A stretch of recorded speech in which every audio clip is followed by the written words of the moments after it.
फिर फौजी साहब, फिर कम से कम आपका करप्शन का परसेप्शन भी ठीक होता ना। यही ट्रांसपेरेंसी इंटरनेशनल है, इमरान खान इसी की मिसाल देते थे। 3 साल में मुसलसल डाउनग्रेड हुआ जा रहा है पाकिस्तान।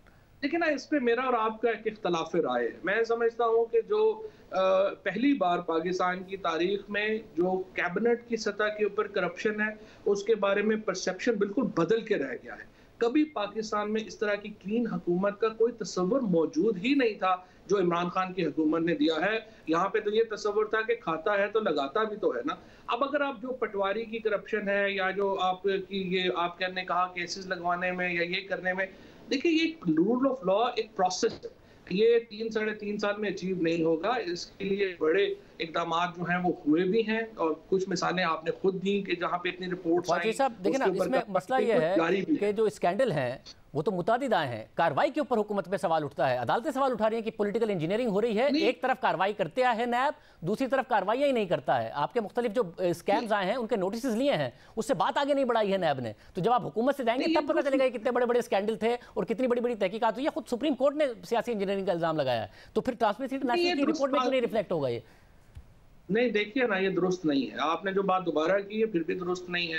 तमाम जो स्कैम्स आए, वो स्कैम्स उस में आए, वो हमने बताया आपको कि ये स्कैम्स हुए।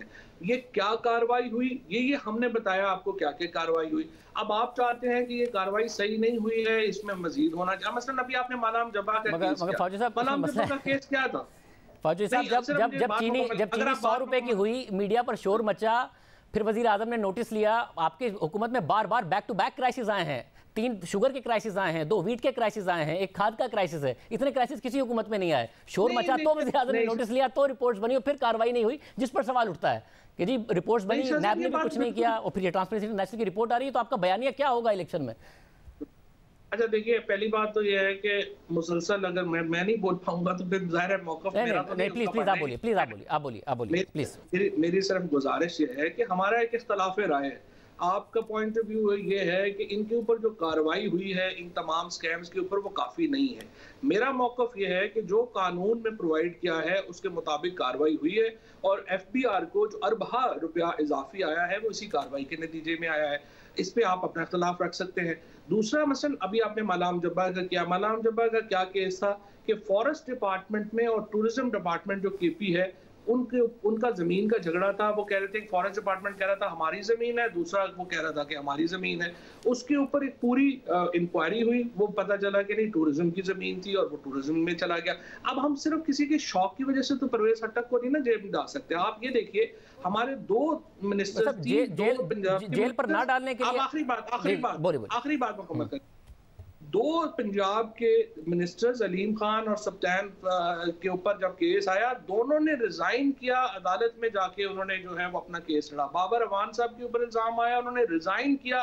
वो जाके किसी और गवर्नमेंट में आपको ये मिसाल नहीं मिलती। सो जहाँ पे गलतियां भी होंगी, मैं ये नहीं कहता कि कोई गलतियां नहीं है या कोई अपना हमारे यहाँ बिल्कुल कोई गलती नहीं होगी, गलती भी होगी, बट कोई मुकाबला ही नहीं है PTI के। मगर फौजी साहब जेल में तो जाहिर है बिल्कुल नहीं डालना चाहिए, ये बात तो आपकी दुरुस्त है। मगर ये भी नहीं होना चाहिए कि चेयरमैन नैब कहें कि पेशावर हाई कोर्ट ने कहा था हमें मालम जब्बा बंद करने को। पेशावर हाई कोर्ट का हमने बिल्कुल नहीं कहा था मालम जब्बा बंद करने को, हमारे ऊपर क्यों डालकर नैब बंद कर रहा है। फिर खुसरो बख्तियार साहब की भी मिसाल मौजूद है।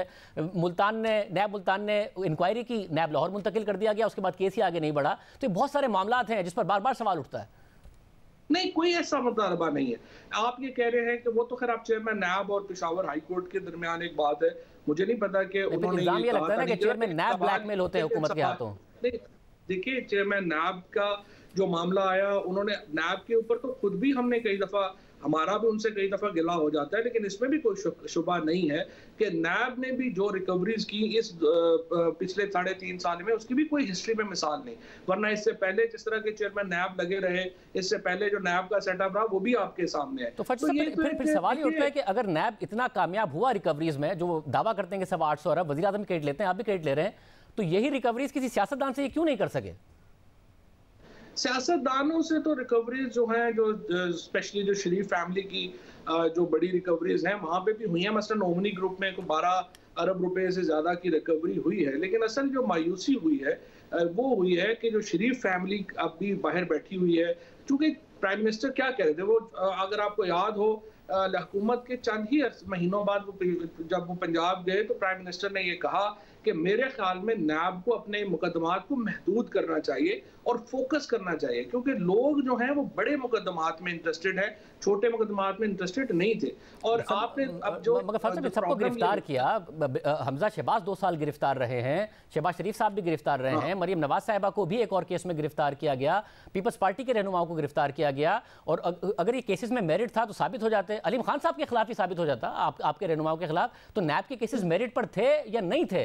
कि अगर वैसे 825 अरब रुपए रिकवर कर लिए, इनमें से किसी के खिलाफ कुछ साबित नहीं किया, तो ये केस ठीक थे या नहीं थे? नहीं, ये दुरुस्त बात है। दोबारा आपकी बात दुरुस्त नहीं है ना। देखिए, नवाज शरीफ सजा याफ्ता है, मरियम नवाज सजा याफ्ता है, इनके ऊपर केसेस साबित हो गए हैं, वो तो अपनी अपील प्रोसेस में है। और इसी तरीके से जो बाकी इस वक्त जो ओमनी ग्रुप है उसके बड़े मेजर लोगों ने जाके प्ली बार्गेन किया है, जो कि अगेन कन्विक्शन है, और वहां से रिकवरीज हुई हैं। अगर आप एक जनरलाइज बात करें और बहुत सारे केसेस ले लें तो फिर तो नहीं हो सकता, लेकिन अगर आप स्पेसिफिकली बात करें, शहबाज शरीफ का केस है, हम रोजाना ये कह रहे हैं वो डे टू डे चलना चाहिए। हमजा शहबाज के केस में बिल्कुल आपकी बात सही है, 2 साल उनको जेल में रखा गया, वो केस डे टू, लेकिन आप देखिए 25 तारीखें जो है वो मरियम नवाज लेके बैठी हैं, कोई 23 तारीखें जो इसमें हमजा शहबाज का जब से केस आया और शहबाज शरीफ साहब का क्योंकि मुतादिद बार ये आप लोगों की तरफ से कहा गया कि शहबाज शरीफ का केस बड़ा तगड़ा है और FIA के पास बड़े सॉलिड प्रूफ मौजूद हैं, वो साबित होगा। तो अगर इनकी वजह से नहीं हो रहे साबित, कि ये लोग नहीं होने दे रहे, तो जहांगीर तरीन साहब के ऊपर भी तो इसी FIA ने इल्जाम लगाया है, उनके खिलाफ साबित कर दें। वो तो नहीं बाहर भागे, उनका नाम तो ECL में भी नहीं डाला, वो पेश भी हो रहे हैं, उनके खिलाफ भी कुछ साबित नहीं किया।